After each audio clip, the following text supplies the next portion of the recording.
Hey, what's up, Googans? Beef here, solo today for a on-location edition of After the Drill live out here at TPC Sawgrass. I'm here with my friend Webb Simpson, the Players Champion. I should point that way. There he is. Webb Simpson, the Players Champion, joining me. Exclusive guest here for After the Drill. Dan and Jeff off to literally destroy TPC Sawgrass. It's a media day right now, so they're heading out to get an up-close personal look at the course before the Players comes around. Less than a month away now, or I guess right around a month away from the Players out here at TPC Sawgrass. Of course, we had a brunch with the tour out here as well, and Jared Rice, the tournament executive director, swung by during our time out here. We always appreciate it when Sawgrass has us out for a visit. We enjoy our time out here with these guys. Beautiful clubhouse, beautiful course. It looks spectacular out there. A little bitter I wasn't extended the invite to play, but these are the breaks. I would have embarrassed myself pretty badly. And our guy, shout out to Marcel Robinson, friend of the program from CBS 47 Action News Jax. He's playing golf for the first time in his life today at TPC Sawgrass in, pre-tournament conditions. So, Marcel's a very natural, gifted athlete, but if he's never played golf before, it may not go very well for him today. That's all I'm saying. It's an unforgiving layout at Sawgrass. It's never easy out here, but we'll find out. We'll hear from Dan in the morning exactly how Marcel did. Of course, had a lot to get into today on the program. The Florida Gator basketball team get a win over Vanderbilt last night. Two mediocre teams battling out. Joe Lunardi has Gators last four out on the tournament field still. So what seems like a hopeless season for the Florida Gators, maybe not totally without hope, although they certainly don't feel like a team that would make any kind of run in the NCAA tournament. But, tournament games are always valuable for a young team that certainly feels like the future is bright moving forward for the next couple of seasons. Meanwhile, FSU is back on track. The Noles, 17 in the country, just blew the doors off of Wake last night. So they're getting right, and as they wrap up ACC play, coming down the home stretch now, and head into conference tournament action. The Noles are a team that you feel like could probably make a little bit of noise in the NCAA tournament. I don't know if they're a threat to go to the Final Four, but I think they're a team that could at least win a couple games in March Madness and make a little bit of a racket as the tournament draws near. Of course, the tournament back in Jax this year too. The first couple rounds will be back down at the Veterans Memorial Arena this year, so we're excited about that as well. Ease off me, Drew. Fighting Huskies are doing fine, okay? We're battling it out with Butters McChompers for some 2 and 3 stars, mostly 2 stars. Let's keep it real as we battle MAC recruiting trail. Our guy Thomas Hammock, the new head coach of the Fighting Huskies, is doing fine. You settle down out there. Baby, why don't you guys go find a quarterback, and then you can come talk to me, all right? That's, we're excited to be out here at Sawgrass. It's always fun when TPC Sawgrass invites us out. Had a good time on brunch with the tour. Had a lot of fun at Matt Kuchar's expense, the former Players Champion, getting in a little hot water right now as, he is at the center of a controversy where he had a fill-in caddy for a tournament down in Mexico where he was the winner. The winner's check was 1.3, and he paid off that caddy with a cool $5,000. Now, I know you're thinking $5,000 sounds like a nice chunk of change for 4 days' work, but the industry standard for a caddy on tour is 10%, whatever your player wins. So, when your guy wins 1.3, you think you're going home with a cool 6-figure paycheck, and when you get handed $5,000, well, that feels like a bit of an insult. Kuchar, for his part, said that he compensated the guy well, even more so than they had agreed to. But in the court of public opinion, the verdict is in on. I should start my own YouTube channel already? No, I can't do that.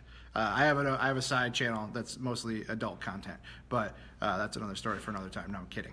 The court of public opinion verdict is in on Matt Kuchar, and I'd get some earplugs or learn how to just kind of tune out when you come through Sawgrass, because the natives are restless and they're ready to give it to him. He's going to get a little heat when he rolls through here for cheaping out on the caddy down in Mexico. Bush League move, if you ask me. Pay the guy. He was your caddy. Treat him with the industry standard. Pay the guy the $130K that he deserves as your caddy on a win. Even if he's not your regular caddy. He's the guy. He was on the bag for you for those 4 rounds. Pay the man. It's not too hard. You made a lot of money, Matt Kuchar. You can spare that money for that guy, and you'll be just fine. We'll be back at the ranch tomorrow, back in the studios of 1010XL over on Hogan Road, back for a Friday edition of the drill as we barrel towards the NFL draft. We barrel towards free agency.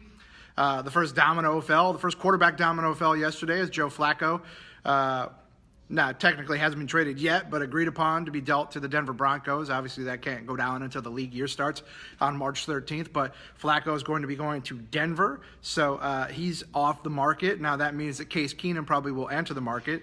Not sure how much of an attractive option he is for teams based off of what he did last year in Denver. Coming off what he did in Minnesota in 2017, he was very highly thought of, and John Elway made a big push to get him and bring him to Denver. That didn't work out.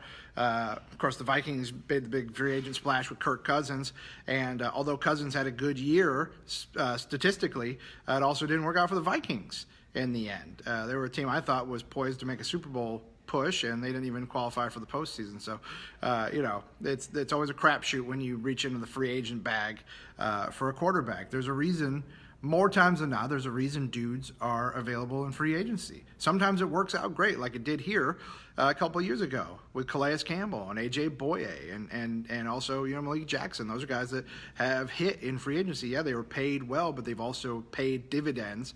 But there's just as many stories of free agent whiffs. And I'm not sure I'd call Kirk Cousins a whiff, but that's $83 guaranteed $1 million for a guy that, while he had a very good year, didn't take you as far as Case Keenum took you a year prior. Man, that's a loud cart rolling down the hall here at TPC Sawgrass. So, we'll see what the Jags do. You know where I stand, gang, especially if you follow me on Twitter. I am I don't know if I'm the engineer of the Haskins train, but I feel like I'm at least on the Haskins train. Choo-choo.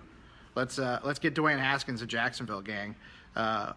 It's probably going to take a move to get it done. It seems like if mock drafts are to be believed,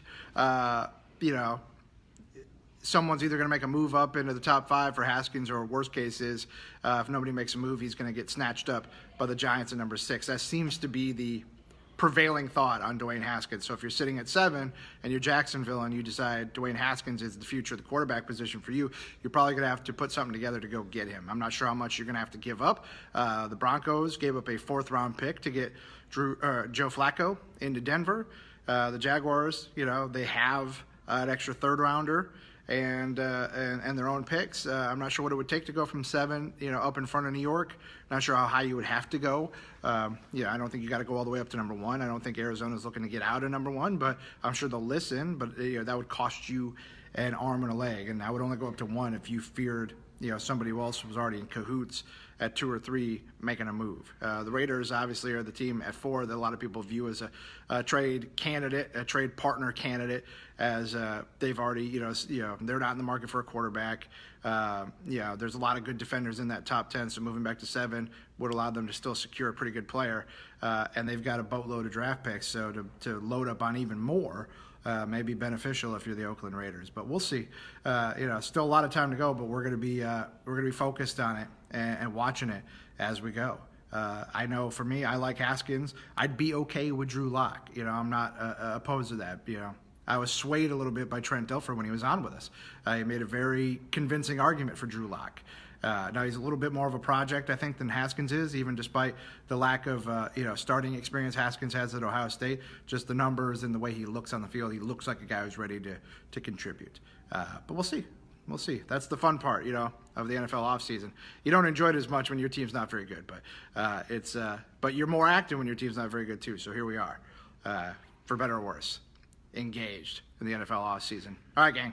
We got to pack up here out at Sawgrass. They're kicking us out of the Champions Dining Room, despite being champions of life ourselves. We'll be back at the ranch tomorrow, bright and early for the drill on 1010XL and 92.5 FM. See you, Googans.